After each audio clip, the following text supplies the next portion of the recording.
성도 여러분, 이렇게 주 안에서 뵙게 되어 반갑습니다.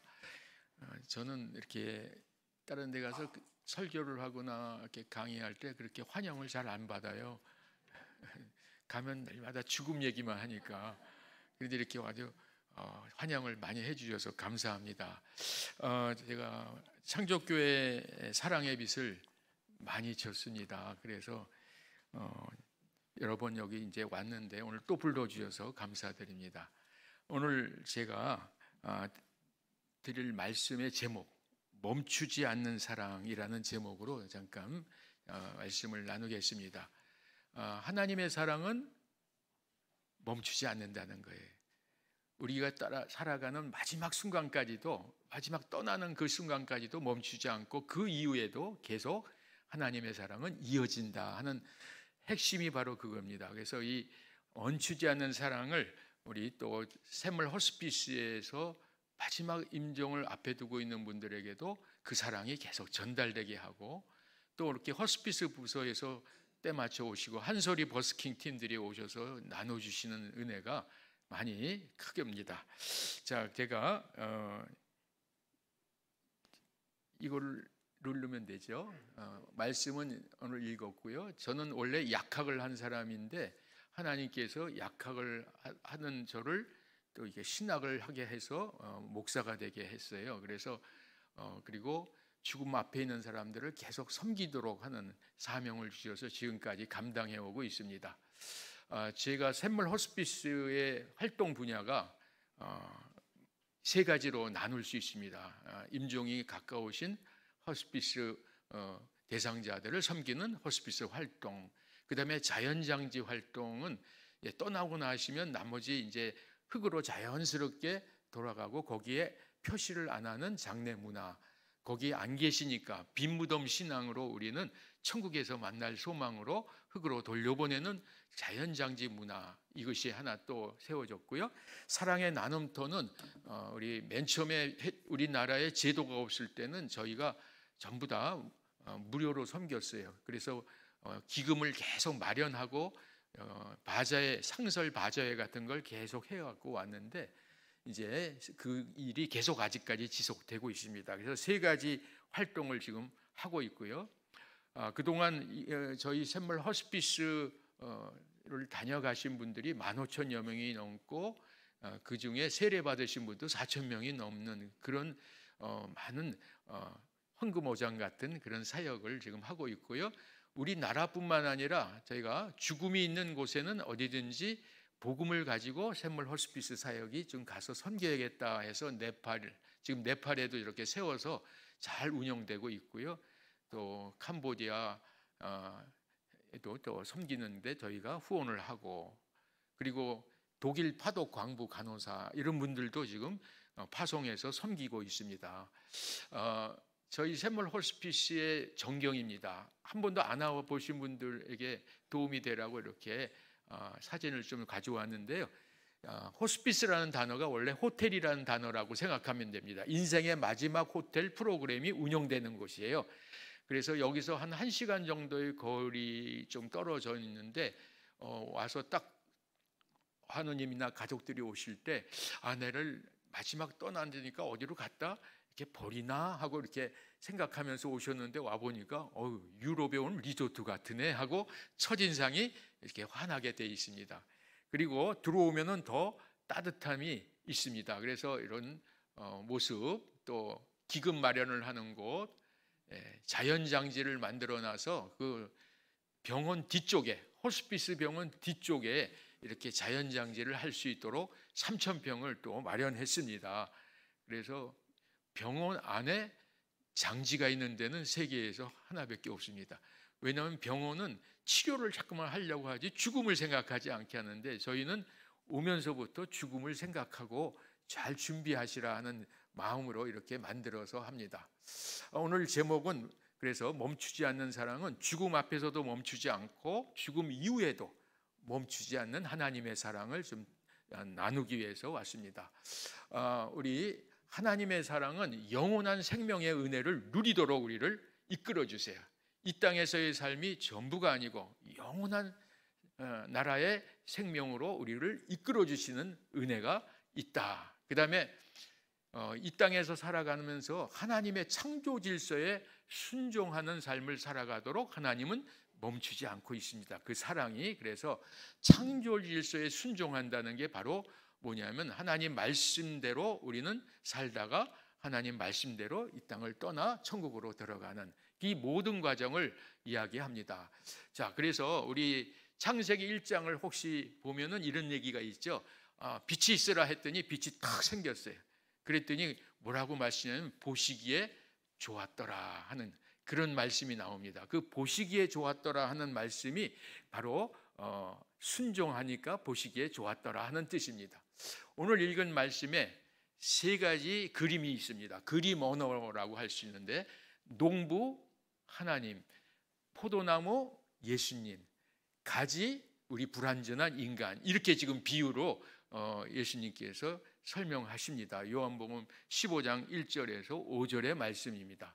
그래서 우리 하나님 앞에 우리는 항상 접붙여져서 살아가는 인생이고, 또 예수님께서 우리의 죄를 다 사해 주시고 우리를 구원해 주셨다는 사실을 우리는 믿고 살아가는 사람이 바로 우리 믿는 사람들입니다. 영생이라는 단어, 오늘 말씀에 보면 영생이라는 단어의 뜻을 좀 설명을 제가 하려고 합니다. 영원한 생명의 은혜를 누린다 하는 이 영생은 시간적 개념이 아닙니다. 만약 시간적 개념이면 지옥에서도 영원히 살아요. 시간적 개념이 아니고 관계적 개념입니다. 하나님과 분리되어 있다가 하나님께 접붙여져서 살아가는 인생이 바로 영생의 삶을 사는 것이죠. 그래서 영생은 어떤 뜻이냐 하면요, 우리가 시간적 개념으로 이해하지 말고 임마누엘 개념, 동행하시는 개념으로 합니다. 하나님과 우리가 함께 동행합니다. 우리 여기 성도 여러분도 지금 이미 하나님과 동행하시는 겁니다. 그러면 이 세상에서부터 이미 영생을 얻었고, 그래, 얻을 것이어가 아니라 이미 얻었고, 그리고 하나님 나라 가서도 영원히 살게 되는 그런 모습으로 관계적 개념이라는 것을 생각하게 됩니다. 그래서 성경에는 이런 말씀이 많이 나오죠. 어떤 말씀이 나오냐면요, 하나님과 영원히 함께 사는 관계적 개념, 영생의 복을 이미 받으신 분들이죠. 여러분들 이미 받으셨다는 사실을 기억하셔야 됩니다. 그런데 그걸 받아놓고도 모르시는 분이 계세요. 그래서 그것이 이미 받아져 있다는 사실을 전도하러 우리가 가르쳐 드리는 것입니다. 자, 그래서 우리 삶에 진정한 치유와 회복이 이루어지고 죽음의 권세로부터 우리를 해방시키셨어요. 자유하게 하셨다 하는 그 고백을 할 수 있습니다. 그래서 죄와 사망에서 우리를 해방시켰습니다. 이게 바로 영생의 은혜를 누리는 사람들의 고백입니다. 성경에는 여러 이런 이야기들을 잘 드러내는 말씀을 주십니다. 로마서 8장의 1, 2절에도 그러므로 예수 그리스도 안에 있는 자에게는 결코 정죄함이 없나니 이는 그리스도 예수 안에 있는 생명의 성령의 법이 죄와 사망의 법에서 우리를 해방하셨다 하는 말씀을 드리는 거죠. 그래서 저는 샘물, 허스피스 건물, 병동 이렇게 건물을 전부 다 이렇게 성경에서 땄어요. 그래서 제일 먼저 이렇게 지은 건물이 자유관이라고 그랬어요. 자유관. 죄와 사망에서 우리를 해방시켜서 자유하게 해줬다 하는 사실을 믿으시라고 자유관 이렇게 해서 다 붙여놨습니다. 또 이런 말씀이 있죠. 이것도 똑같은 말씀입니다. 이게 과거 완료형으로 나오는 거예요. 요한복음 5장 24절에 내가 진실로 진실로 너에게 이르노니 내 말을 듣고 또 나 보내신을 믿는 자는 영생을 얻을 것이요라가 아니라 이미 얻었고 심판에 이르지 아니하나니 사망에서 생명으로 옮겨질 것이니가 아니라 옮겼느니라. 과거 완료형입니다. 우리 여러 성도 여러분 이미 영생의 복을 받고 사망에서 생명으로 옮겨졌습니다. 그 믿음을 가져야 언제든지 죽음의 이 모습, 우리에게 다가오는 이 육체적 죽음은 진정한 죽음은 아니에요. 본질적 죽음이 아니기 때문에 그래서 본질적 죽음이 아닌 것을 믿으면 육체적 죽음은 가볍게 넘길 수가 있는 것입니다. 너희는 그 은혜에 의하여 믿음으로 말미암아 구원을 얻었나니 이것이 너희에게서 난 것이 아니요 하나님의 선물이라. 우리 힘으로 그것을 얻은 것이 아니라 하나님이 거저 주시는 선물로 됐다. 이게 은혜라 하고 고백을 하고 있습니다. 이것은 요한계시록 21장 3, 4절에 기록된 말씀인데요. 이것은 우리 삶의 결론이라고 할 수 있고 앞으로 우리가 누릴 모든 것에 대해서 잘 설명을 해주는 것이, 내가 들으니 보좌에서 큰 음성이 나서 이르되 보라 하나님의 장막이 사람들과 함께 있으매 하나님이 그들과 함께 계시리니 그들은 하나님의 백성이 되고 하나님은 친히 그들과 함께 계셔서 모든 눈물을 그 눈에서 닦아주시니 다시는 사망이 없고 애통하는 것이나 곡하는 것이나 아픈 것이 다시 있지 아니하리니 처음 것들이 다 지나갔음이러라 하는 요한계시록 21장 3, 4절 말씀 결론이죠. 우리 샘물 허스피스 병원에 오시는 분들은 육체적 죽음에 그 가까이 오신 분들이 오세요. 그러면 저희가 이제 이 말씀을 복음을 전해드려요. 복음이라는 건 좋은 소식 아닙니까? 기쁜 소식이죠. 자, 오늘 여기서 떠나셔도 죽으러 가는 게 아니라 영원히 살러 가는 것이에요. 육신의 장막 수리하러 가는 것뿐입니다. 라는 그 이야기를 해드리면 그런 얘기 처음 들었다는 교회 다니시는 분도 처음 들었다고 그래요. 그래서 아니 교회에서 그런 거 설명 안 해주시냐 그랬는데 처음 들었다고 그래요. 그러니까 우리 육신의 장막이 무너지는 것은 수리하러 가는 것뿐이지 없어지는 거 아니에요? 부활의 영광스러운 몸으로 우리를 다시 바꾸어 주시기 위해서 우리를 부르시는 겁니다. 그래서 저희가 천국 병원에 가서 완전히 고치러 가시는 겁니다 라고 설명을 해요. 천국 병원에 완전히 우리 육신의 장막도 고치러 가는 것입니다. 이런 말씀으로 또 힘을 드립니다. 우리는 죽음에 대한 정체를 잘 몰라요. 제가 여러 번 여기 와서 이 이야기를 여러 번 했습니다. 제가 2013년 11월 17일에도 와서 주일 오후 때 예배를 한번 드렸고요. 2016년 4월 17일에도 와서 한번 이 이야기를 전했습니다. 2019년 3월 31일에 와서도 전했고, 그리고 이제 코로나 때문에 그동안 이제 못 왔다가 이번에 다시 왔으니까 다 잊어버리신 것 같아요. 그래서 다시 제가 한번 강조를 하려고 합니다. 죽음의 현상적인 정체, 언제 어디서 어떻게 우리에게 마지막 시간이 올지 몰라요. 그래서 저도 오늘 나오면서 제 아내하고 인사하고 왔어요. 나 오늘 분당의 창족교회 가서 저녁 수요 예배 드리고 못 올지도 모른다 하고 왔어요. 그랬더니 알았어요. 못 오면 천국에서 봅시다 하고 하네. 거의 올 때 되니까 전화가 왔어요. 아직 안 가신지 하고 확인 전화를.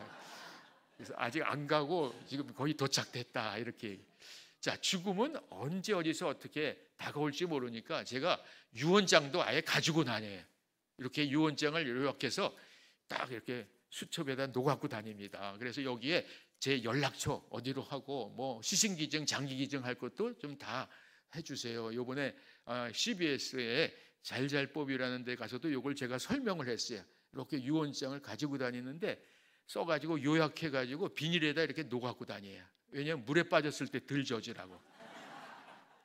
또 이렇게 케이스에다 놓고 다녀요. 불에 탔을 때 좀 덜 타라고. 이렇게 가지고 다닌 지 지금 30년 넘었는데 아직도 안 갔습니다. 자, 우리나라 문화가 뭐냐면 죽음을 준비하면 죽음이 재촉될 것이고 재수없어, 기분 나빠, 쉬쉬쉬해. 그러다 쉬쉬쉬 가요. 쉬쉬쉬 하다가 그걸 공개적으로 해야 되는데 자꾸만 감추고 있어요. 그래서 저희는 아예 오히려 그냥 다 드러냅니다. 그래서 환우님들이 떠나도요, 지금 어느 분이 떠나셔서 지금 시신이 이렇게 옮겨갑니다, 나가십니다 하면 다 일어나서 환송하자고. 그리고 그렇게 죽음은 언제 어디서 어떻게 다가올지 모르니까 항상 준비해야 되고 후회 없이 살아야 됩니다. 죽음에 대한 준비는 결국 삶에 대한 준비입니다. 준비를 잘하고 살고 영원히 살러 가는 것입니다. 그래서 죽음의 얘기는 모르는 것이 세 가지가 있다. 언제 어디서 어떻게 육신의 장막집이 무너질지 모르지만 영원한 장막집이 또 기다리고 있다 하는 것을 생각해야 됩니다. 죽음 아는 것 세 가지도 있어요. 이거 예전에 다 설명을 했었지만 잊어버리실 것 같아서 제가 강조 다시 한 겁니다. 죽음, 나이 순서대로 가지 않습니다. 태어나는 순서는 있어도 뭐가 없어요? 가는 순서가 없어요. 그래서 나이 어린 자녀들이 와서 떠날 때 부모들이 이렇게 힘들어하세요. 왜 나이가 1살 더 많은 엄마나 아빠가 먼저 가야지 왜 네가 먼저 가냐라고 하면서 너무 힘들어하세요. 그래서 제가 오는 순서는 있어도 가는 순서는 하나님이 정하시는 거니까 하나님 부르시면 달 떠날 수밖에 없습니다. 순서가 없어요. 한번 따라해 보실래요? 오늘은 내 차례, 내일은 당신 차례. 지금 준비하고 후회 없이 삽시다. 예, 이런 얘기하니까 다음에는 안 불러요. 예. 그런데 여기는 창조교회는 자주 오라고 이렇게 하셔서 감사합니다. 죽음에 대한 노예 생활에서 벗어난 거예요. 히브리서 2장 15절에 말씀에 제가 은혜 받았어요. 죽기를 무서워함으로 한평생 죽음의 종노릇하는 자들, 그 자들을 해방시키러 오신 분이 예수님이세요.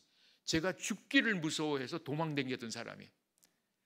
제가 약대를 졸업했습니다. 약학을 하고 약대를 졸업하고 ROTC 육군 장교 13기로 인간을 해갖고 의정장교로 저 전방부대의 판문점 안에서 약사로서 의정장교 활동을 했어요. 그때 76년도에 한 해가 딱 지난 다음에 8.18 도끼 만행 사건이 우리나라에서 생겼습니다.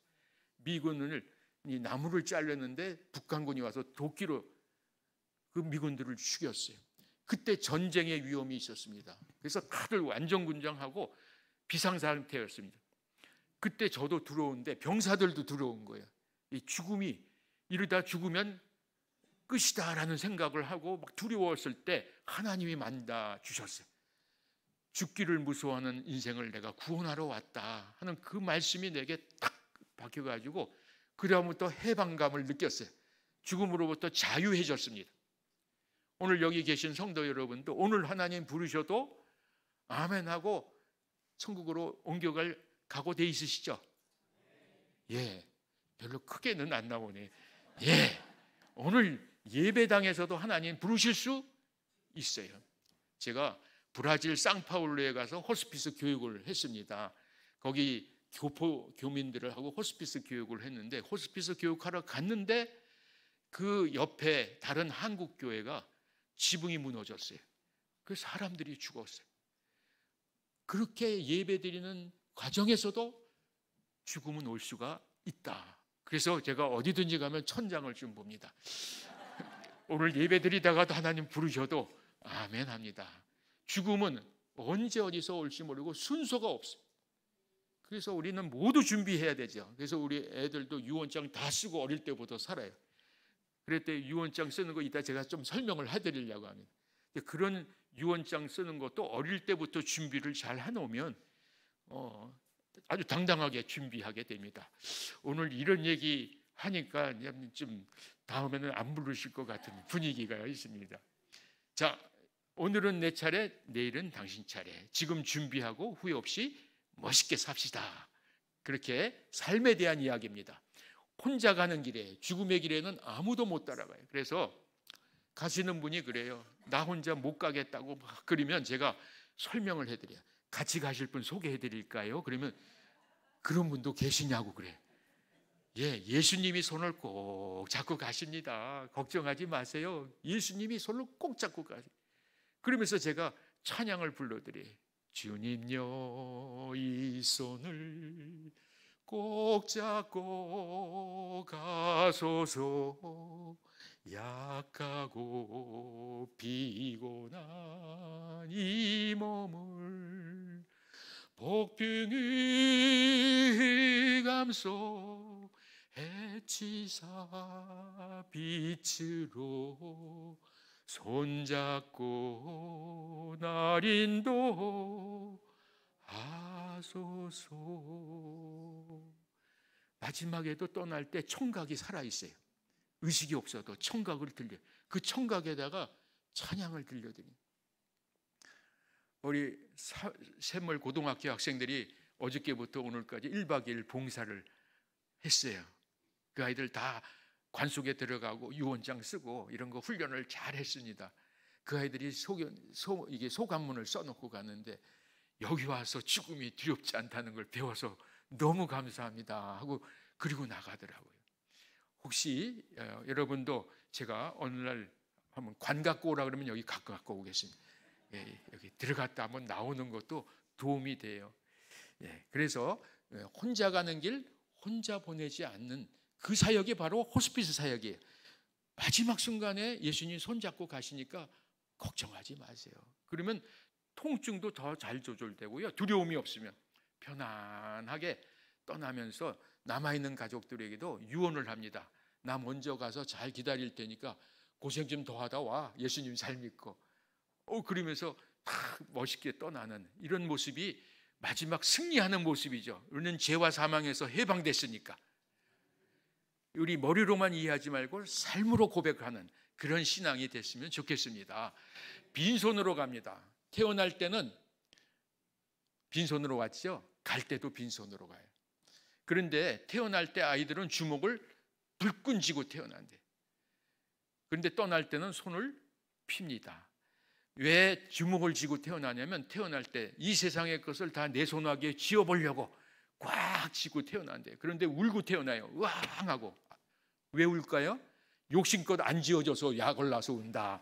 그래서 날마다 욕심을 부리면서 더 하고 울고 살아요. 그럼 옆에 있는 사람들은 또 으앙하고 울면요 박수를 쳐요. 기뻐서 쉬는 게 아니라 고생문이 난 인생 또 터야 나왔구나. 막 박수를 쳐요. 떠날 때 되면 손을 다 펴고 편하게 가는데 옆에 사람은 울어요. 왜 우냐면 이 고생 많은 세상에 나만 남겨놓고 자기만 편하게 먼저 가냐고. 이게 인생이라고 해요. 그래서 태어날 때와 떠날 때를 알면 우리 인생을 아는 겁니다. 그래서 우리 빈손으로 가는데 너무 움켜잡고 살지 말고 자꾸만 펼치고 살아가시기를 바랍니다. 재능도 나누고 물질도 나누고 기회도 나누고 하는 게 좋습니다. 죽음을 잘 준비하면 유익한 것 세 가지, 재수 없는 게 아니라 유익한 것 세 가지, 아름다운 삶의 흔적을 남길 수가 있습니다. 그래서 참 우리 김경락 장로님도 제가 마지막에 영상을 제가 하나 하신 거를 보여드리려고 갖고 왔어요. 허락받고. 거기도 마지막에 참 찬양을 예배실에 나오셔서 두 분이 열심히, 장로님하고 두 분이 열심히 하시는 모습, 제가 그걸 보면서 야, 믿음의 스승이시구나, 나도 떠날 때 저렇게 떠나가야지 하는 생각을 하면서 위로받고 힘을 내고 있습니다. 너무 아름다운 흔적을 남기죠.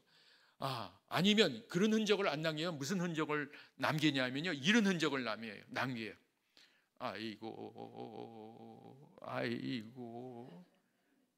아이고가 영어로 뭐예요? 나는 간다. 그러면서 그냥 계속 낙심한단 말이에요. 낙심하지 말라고 그랬어요. 낙심하지 말라.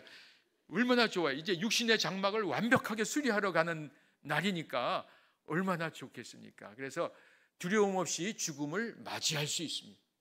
당당하게 떠날 수 있습니다. 17살짜리 아이가 와서 떠나는데 부모가 다 먼저 떠나시고 혼자 살아가는 그 시설에서 살다가 들어왔어요. 근데 그 아이에게 얘기를 했습니다. 복음을 설명한 거죠. 너 죽으러 가는 게 아니야. 이 세상 병원에서 못 고쳐서 천국 병원에서 하나님 고쳐주려고 너 데려가시는 거고, 천국 병원비도 예수님이 다 지불하셔서 그냥 가면 된다. 그러면서 알려주고 걔가 좋아하는 찬양이 하나 생기면은 불러줄게 했더니 얘가 찬양을 하나 골랐어요. 그 찬양만 부르면 뒤에서 앉아가지고 손을 막 들고 이랬어요.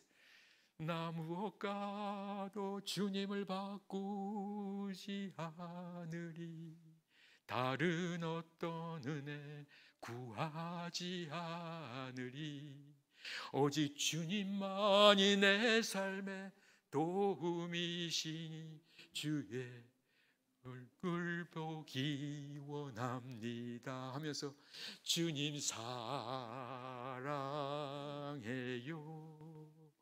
온 마음과 정성 다해 하나님의 신실한 주님 얼굴 원합니다. 이 찬양을 하면서 막 손들고 찬양하는데, 야, 나도 떠날 때 저렇게 갈 수 있을까? 내 스승이다, 믿음의 스승이다 생각하면서 저도 도전받고 있습니다. 그래서 여러분, 떠날 때 부를 찬양 하나씩 골라놓으세요. 난 떠날 때 이 찬양 부르면서 가게 해주세요. 이 백성은 내가 나를 위하여 지었나니 나의 찬송을 부르게 하려 함이라. 찬송 부르게 하기 위해서 우리를 만드신 목적이 있다는 것이. 자, 남은 사람들에게 위로가 됩니다. 이렇게 떠나면 얼마나 위로가 돼요? 야, 우리도 곧 가서 만날 거다. 19살 된 아이가 13살에 뇌종양이 걸렸어요. 그래서 외할머니가 키웠어요. 그 할머니가 얼마나 애지중지 키웠겠습니까? 그런데 뇌종양으로 이제 떠나는데 이 아이가 신앙이 딱 서 있었어요. 외할머니한테 전도를 합니다. 할머니, 저 죽으러 가는 거 아니에요.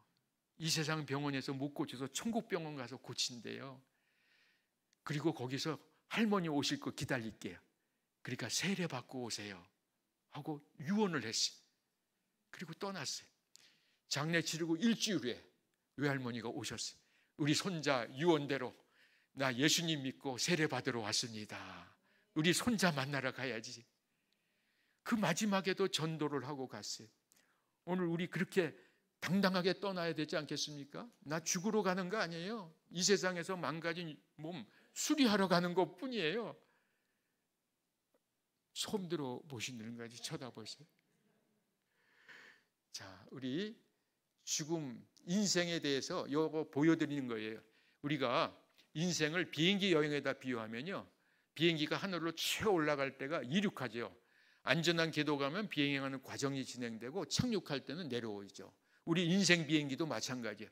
인생 비행기가 막 출발할 때는 출생하는 단계, 또 살아가는 과정이 잘 진행되다가 착륙할 때는 죽음이 맞는 시기죠.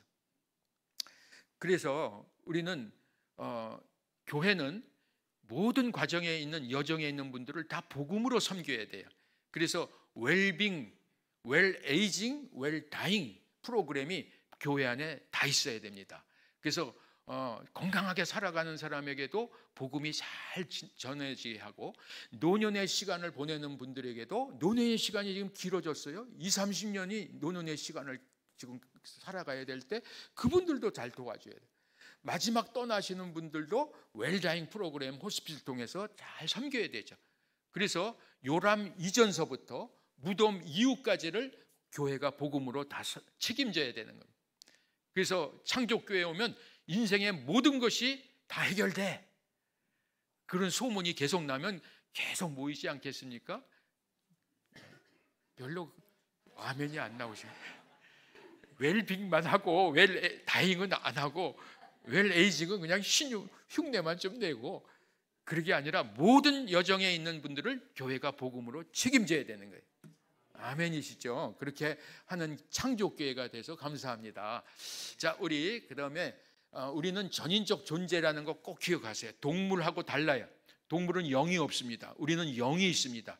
그래서 영적인 존재이기 때문에 하나님을 믿게 되고 죽음 이후에 대한 생각들을 하게 되죠. 동물은 그런 거 생각 안 합니다. 그래서 영적인 존재이며 신체적, 정신적, 사회적 존재이다.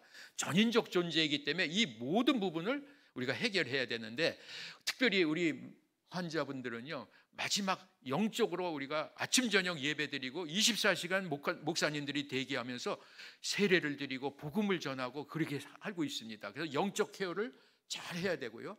그다음에 신체적으로 아프지 않도록 도와드려야 되니까 의사, 간호사, 요양보호사님들이 잘 돌봐주고, 정신적, 사회적으로도 케어를 해드려야 돼요. 마음이 우울하고 또 주변 관계를 잘 정리하도록 도와주는 사회복지팀들이 있고, 그리고 자원봉사자들이 필요합니다. 자원봉사자들이 오셔서 복작복작하면요, 야, 여기 살만한 곳이야 라고 하면서 아주 평안하게 지내고 계세요. 그래서 우리는 전인적 존재이기 때문에 전인적 돌봄을 해드려야 되는 것이죠. 그런데 다른 병원에서는 호스피스 병원이라고 하더라도 영적 돌봄이 잘 안 이루어져요. 그러면 두렵습니다. 영적으로 두려움이 있어요. 그거는 영적 케어가 되어야 되는데 복음이 아니면 안 되는 겁니다. 그래서 예배, 기도, 찬양이 많은 도움이 됩니다. 자, 그 다음에 우리가 그래서 유언을 좀 남기는 것을 제가 미리, 오늘 여러분 프린터를 받으셨죠? 미리 남기는 유언이라는 것을 5가지 정도에서만 정리하셔서 이렇게 지금 나중에 집에 가서 천천히 쓰셔도 되고 지금 쓰고 싶으시면 쓰셔도 됐습니다.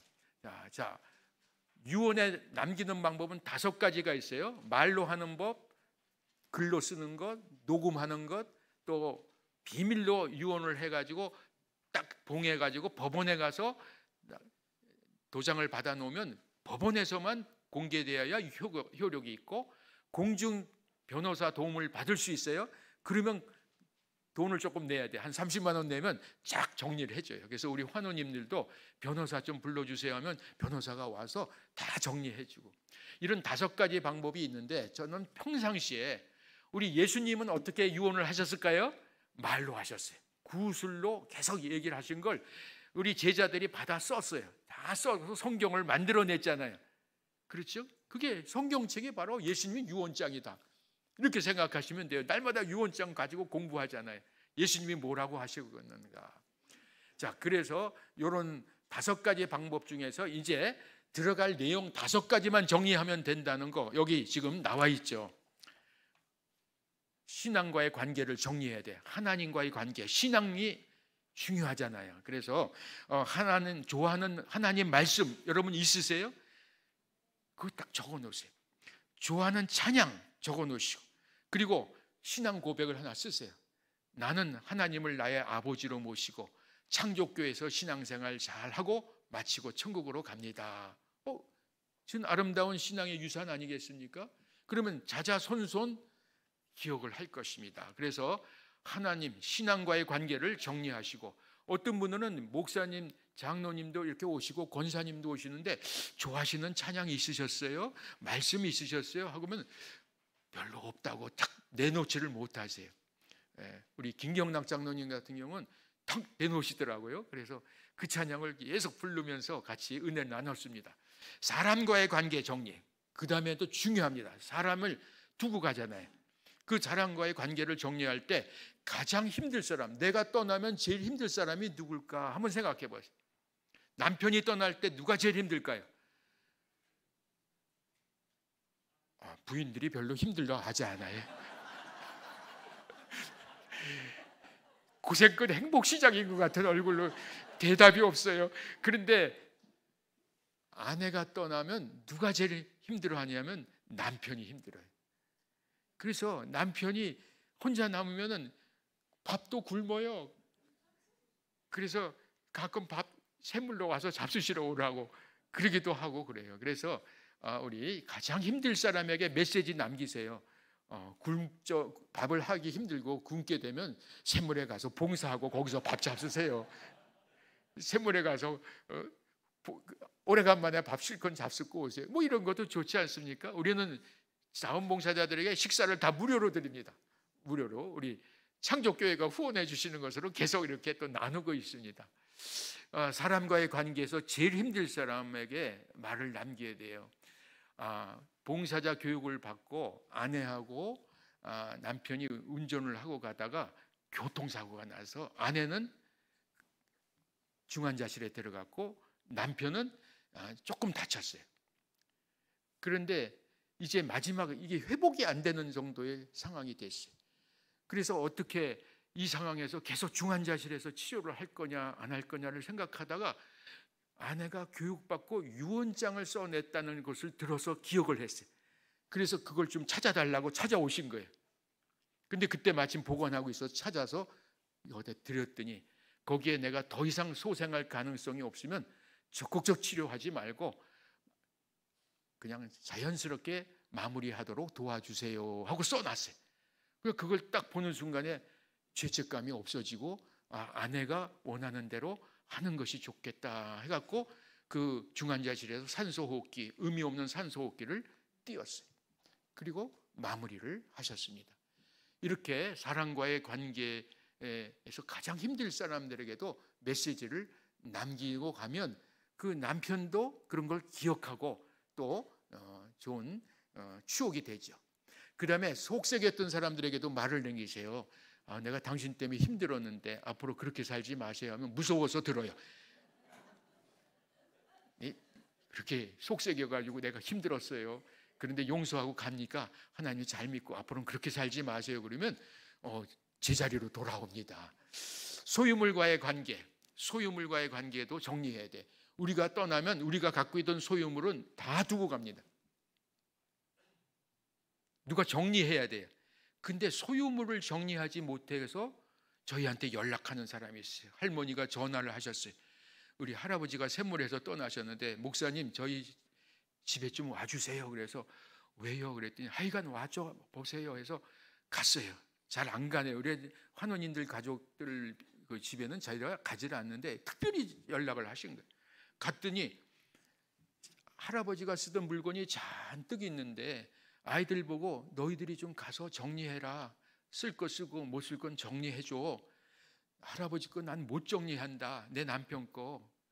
그랬더니 애들이 뭐라고 그랬냐면 엄마 그거 구닥다리 다 그냥 뭐예요? 버리세요 그냥 라고 했대요. 그게 너무 서러워서 난 못 버린다고 목사님 와서 좀 정리해달라고 그래서 제가 간 거예요. 근데 할아버지 쓰던 시계를 주는데 시계가 고장나서 안 가. 그래서 알았어요. 내가 갖다 더 정리할게. 다 정리해줘요.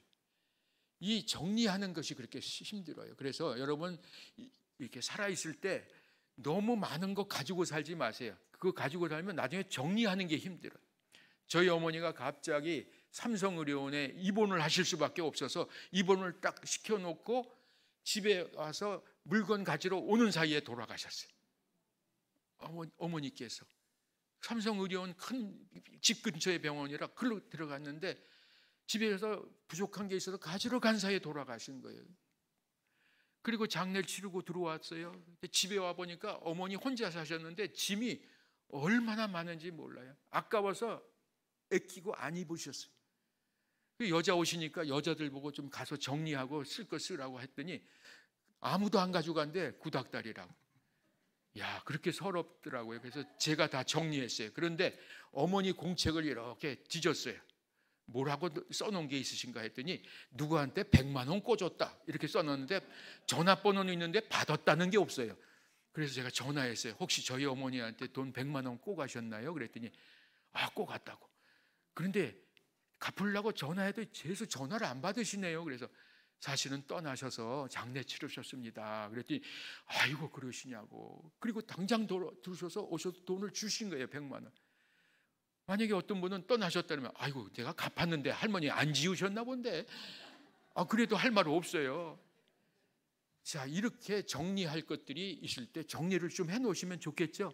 네, 정리, 소유물과의 관계 정리. 그리고 우리 사성 장군인 이세호 장군께서 샘물에서 떠나셨어요. 사성 장군이 파월 사령관도 하신 이분이 떠나시고 그 다음에는 또 가족이 떠나시고 이제 이렇게 떠나시고 사돈이 떠나고 계속 샘물하고 2년이 됐는데 이 이세호 장군께서는요 육군 대장 출신인데 세계적으로 조개를 수집하는 취미가 있어요.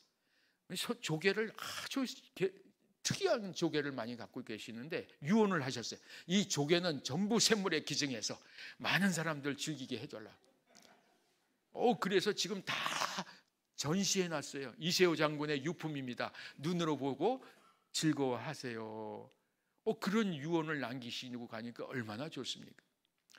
통장 비밀번호도 모르면 떠나시면 통장 비밀번호 없으면 가족들 다 동의해야지 통장이 풀어져요. 근데 속색이는 사람들이 있으면 나도 한몫 줘야지 유언 내가 사인을 하지. 이제 이러면서 싸움이 날 수가 있어요. 그래서 어떤 할머니가 아이들한테 이렇게 얘기했대요. 얘들아, 내 통장에 있는 비밀번호 너희들만 알고 있어라. 그리고 내가 떠나면 6개월 전에 쓴 거는 전부 다 세금 내면 돼요. 6개월 전에 떠나기 6개월 전에 쓰신 다른 사람이 쓴 건 다 세금으로 내면 되기 때문에 내가 떠나면 너희들만 알고 찾아서 잘 나누고 살아라 하는데 비밀번호는 비둘기야 이렇게 썼어요. 비둘기야 알아도 아니 비둘기가 무슨 통장 비밀번호예요. 그러니까 9가 4개야. 9. 누가 알까 봐 비둘기라고 알고 있어. 지혜로운 할머니시죠. 예. 이렇게 정리하는 게, 소유물과의 관계도 정리하는 것도 좋다. 여러분 3년 동안 안 입은 옷이나 가재도구는 여러분 것 아니에요. 누구 주라는 거니까 교회 바자에 내놓고 자꾸만 우리 샘물도 좀 보내시고 그래서 나누면 좋겠죠. 예. 일과의 관계 정리, 여러분이 하던 일 누군가 정리해야 돼요. 교회에서 맡았던 장로님, 권사님, 뭐 누구든지 하던 일을 딱 정리 안 해놓고 놓고 가면 그걸 어떻게 해야 되는지 모르잖아요. 그래서 일과의 관계도 딱 정리해놓고 가시지 않으면 남아있는 사람들이 힘들어해. 제가 예전에 신학 공부를 하려고 약학을 하고 약계 활동을 하다가 신학 공부를 하려고 했더니 저희 어머니가 반대를 하셨어요. 왜 공부 잘 해가지고 약국하면서 돈 잘 벌고 살았거든요. 제가 약국을 어디서 했냐면 영등포 시장 앞에서 처음 했어요. 백제 약국이라고 큰 약국 바로 옆에서 했어요. 제가. 왜 그러세요? 백제 약국은 100년 전통이 있는 데고 옛날에는 큰 약국 옆에서 하면 돈 벌었어요. 거기서 구석에 없는 것만 가지고 있으면 나오면서 막 팔고 그래요. 지금은 병원 앞에서 해야 돈 벌잖아요. 보험이 의약본업이 돼. 그때 20대 후반에 아파트가 세 채가 생길 정도로 돈이 잘 벌어지고 있는데 그때 하나님께서 저에게 폐결핵이라는 병을 주셨어요. 그 폐결핵이라는 병을 주신 이유는 너 돈만 벌고 네가 알고 있는 복음을 전하지 않고 이렇게 돈만 벌고 있을래? 그런 메시지로 탁 들어왔어요. 약 먹고 회복이 됐는데 이제는 하나님이 주신 사명으로 살아야겠구나. 그래서 신학 공부를 다시 했어요. 그때 어머니, 아버지들이 반대하셨다가 이제 허락을 받을 기간을 좀 기다렸는데 허락을 하셔서 신학 공부를 늦게 해서 그때 머리가 이렇게 다 빠지고 이제 이렇게 됐습니다. 신학 공부가 쉽지 않더라고요. 그래서 그리고 나서 호스피스 사역을 하기 위해서 복음을 떠나시는 분에게 복음 전하는 이런 사역을 하니까 제가 하는 일이 4가지래요. 약사, 목사, 장의사, 치과버스 기사, 이런 걸 하는 이유가 사자만 4개지만 다 봉사하기 위해서 하는 거예요.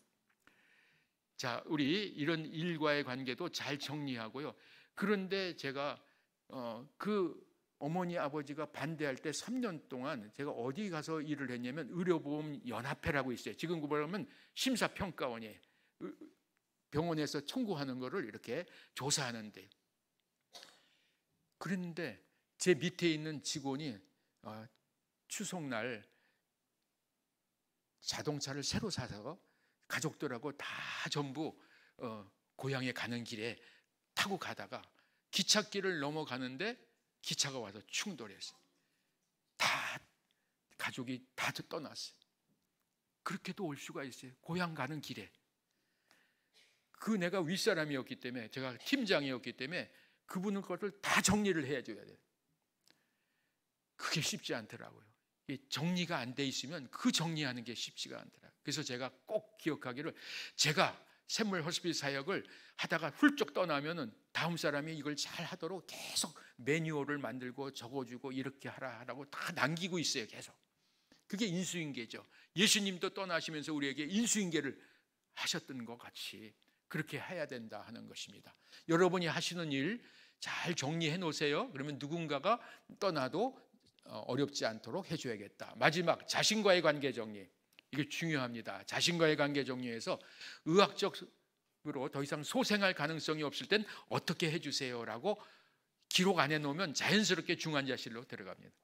그리고 가족이 다 동의 안 하면 거기서 혼자 떠나실 수밖에 없어요. 그렇기 때문에 적극적 치료가 더 이상 의미가 없다, 나는 호스피스 샘물로 보내주세요. 거기서 잘 마무리하고 가겠습니다. 그래서 어떤 장로님은 아내가 호스피스 봉사를 하다가 말기암 진단을 딱 받으니까 난 더 이상 치료 안 되면 안 하고 샘물로 가서 봉사하다 가겠습니다 하고 오셨어요. 장로님이 오셔갖고 날마다 찬양 봉사를 해요. 찬양하기를 그렇게 즐겨왔어요. 막 다른 데도 가서 찬양하고 하는데 이분이 떠나지 않고 3년 동안을 왔다 갔다 하다가 들어오셔서 마지막에 한 이틀 정도 주무시다가 그냥 천국 가시고 바로 자연장지로 안장을 했어요. 그렇게 저도 그래서 말기암으로 더 이상 안 된다 그러면 샘물 호스피스에 가서 봉사하다가, 미리 들어가서 봉사하다가 또 이렇게 가면 좋지 않을까, 그렇게 예약을 해놨습니다. 받아줄지는 모르겠어요. 자신과의 관계에서 그렇게 하고요. 또 하나는 장례도 여러분들이 한번 정리해 놓으셔야 돼요. 만약에 여러분이 장례를 기독교식으로 해주세요라고 얘기 안 해놓으면요, 그 가족 중에 제일 어르신이 안 믿는 사람이면 그쪽으로 휙 옮겨갈 수가 있고, 기독교적 장례 모습으로 안 할 수도 있어요. 그렇기 때문에 장례는 기독교식으로 목사님 모셔다 잘 해주시고, 잘 화장해서 이제 시신기증 같은 것도 해도 괜찮아요. 그렇게 하고 화장해서 샘물 자연장제로 마무리해 주세요. 뭐 이런 것도 좋은 거니까. 아니면 어떻게 하기를 장례를 원하시는지를 여러분도 미리 준비하시는 게 좋겠고요. 예수님의 장례를 도우셨던 분이 아리마대 사람 요셉과 니고데모가 예수님의 장례를 도왔던 것 같이 도울 사람들도 그렇게 모시면 좋겠습니다. 마지막 한 줄 유언, 여러분의 인생을 한 줄로 한번 표현해 보세요. 나는 하나님을 사랑하고 내 이웃을 내 몸과 같이 사랑하고 교회를 사랑했던 사람입니다 라고 기억해 주세요 하면 좋죠? 창조교회를 섬겼던 사람으로 기억해 주세요. 저는 죽음의 절망 앞에 있던 사람을 하나님의 사랑으로 기쁘게 행복하게 해줬던 사람으로 기억해 주세요 라고 한 줄 유언을 썼어요. 여러분의 인생의 마지막 한 줄이 어떤 이미지를 남길 것이냐가 바로 여러분이 해야 될 마지막 메시지라고 한번 생각해 보시기 바랍니다. 그 다음에 죽음 앞에서도 멈추지 않는 하나님의 사랑이 계속 이어지고 있어요. 와서 다녀가신 분들의 이야기를 제가 써놨는데 이런 후기들을 보면요, 저희가 힘이 나요. 그래서 우리가 하는 일이 결코 헛된 일은 아니구나 하는 걸 확인해 주게 해주시는 기록들을 많이 남겨놓고 가십니다. 다양한 생사관이 있어요. 이 6가지 생사관에서 6가지 중에서 다 틀리고 한 가지만 맞는다는 것을 기억하셔야 돼요. 왜냐하면 죽은 사람이 살아있는 사람에게 어떤 영향력을 행사할 수 있다? 없다? 없습니다. 살아있는 사람들이 죽은 사람에게 어떤 영향력을 행사할 수 있다? 없다? 없습니다. 죽은 사람과 살아있는 사람들 사이에는 서로 아무에게 영향력을 행사할 수 없습니다. 4번이 정답입니다. 죽은 사람과 살아있는 사람들 사이에는 서로 아무 영향력을 행사할 수 없고, 그 5번, 6번도 틀렸어요. 사람이 죽으면 그 존재 자체가 없어지고 다른 존재가 된다. 사람이 죽어서 동물이 되지 않고 꽃이 되지 않고 바람이 되지 않고 돌이 되지 않아야 사람은 사람으로 죽음 이후에도 영원히 삽니다. 사람이 죽으면 모든 것이 없어지고 끝이다? 끝이 아닙니다. 그렇기 때문에 죄를 지면 안 되는 게 끝이라고 생각하고 함부로 죄를 짓습니다. 지옥에 가 있는 나사로를 하나님께서 지옥에 있는 부자, 어리석은 부자, 그 부자를 지옥에 가서 후회해요. 내가 이 죽음 이후의 삶이 이렇게 있다면 그렇게 안 살았을 텐데, 나사로에게 그 나사로를 살려보내서 지옥이 있다는 거, 천국이 있다는 걸 알려주세요라고 전하니까 뭐라 그래요? 죽은 사람이 살아갈 법 이유도 없지만, 그런 상황도 아니지만 전해도 안 믿을 것입니다. 거기 살아있는 사람들이 있으니까 믿는 사람에게 들으면 됩니다. 그게 바로 전도랍니다. 그래서 전도 열심히 해야 되는 게 바로 그런 이유 중에 하나입니다. 자, 성경적 생사관 3가지로만 정리하고 하면은 맞춰집니다. 이 3가지를 정리하기가 그렇게 쉽지가 않다고들 그러는데요. 자, 3가지 중에 제가 정리하는 거, 첫째, 어떤 정리를 하냐면요. 여기 잘 나와 있지만 여러분이 보기가 쉽지 않을 거로, 사람이 죽으면 이 세상에서 가지고 있던 몸은 어떻게 될까요? 없어집니다. 흙으로 돌아가고 없어져요. 그래서 시신기증, 장기기증해도 전혀 문제가 없어요. 이미 없어지는 거 재활용하는 거니까 그것도 전혀 이상한 일로 재활용할 수 있습니다. 그 다음에 2번째는 사람이 죽는다고 다음 세상에서 그 존재 자체가 없어지거나 변하여 다른 존재가 되지 않고 죽음으로 모든 것이 끝나지 않습니다. 그래서 잘 살아야 되는 겁니다. 3번째는 죽은 사람과 살아있는 사람 사이에는 서로 어떤 영향력도 주고받을 수 없습니다. 그래서 호화로운 묘지를 만들고 호화로운 장례를 하고 늘 추모를 해도 영향력을 미치지 못하는 거예요. 그래서 우리 자연장지에 와서 방명록을 써가는 가족들이 있는데요, 보면요, 믿음으로 딱 정리가 돼서 써놓는 사람들이 많습니다. 자, 그래서 이제 이렇게 하고요. 그 다음 넘어갈, 이건 제가 설명을 했습니다. 자, 이렇게 대학 청년들이 와서 봉사를 하는 모습, 워십하고 하는 모습, 이 쌍둥이 애들을 데리고 와서 이렇게 부모가 워십하는 내용, 쌍둥이 3명이 똑같은 아이들이 와서 이렇게 애들이 와서 봉사를 하면요, 그렇게 환자들이 좋아해요. 아, 우리 손자 손녀들 애들 같은 애들이 와서 좋다. 이번에도 1박 2일 샘물 고등학교 학생들이 왔는데 고3 아이들이 얼마나 좋아하는지 환자들이. 이분은 샘물에서 떠나신 분인데 음악 선생님이셨어요. 떠나기 열흘 전에 우리 샘물에 피아노를 조율을 해주셨어요. 조율을 해주고 마지막으로 자기가 피아노를 조율을 하면서 치고 가셨어요. 한번 보여드리겠습니다. 틀어주실래요? 이게 아닌데. 예, 이거 한번 누를 수 있을까요? 저기서 누가 계실 분이 계신가요? 안 계시죠? 방송실에 안 계시죠, 지금? 예, 방송실에 안 계신 것 같아요. 계시면은 한번 뒤에 요거는 우리 김경락 장로님이 우리 샘물에서 예배드리시면서 너무 행복하게 박수를 치고 이렇게 장로님하고 찬양하는 모습인데, 이거 다 영상으로.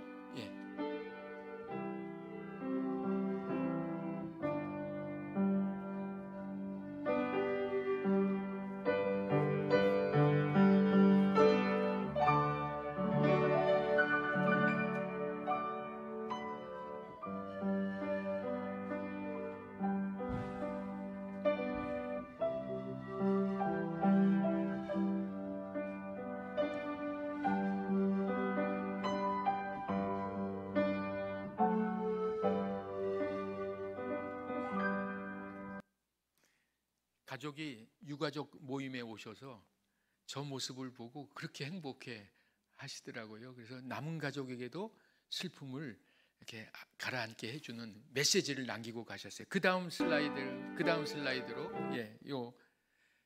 우리 김경락 장로님과 같이 이렇게 찬양하는 모습.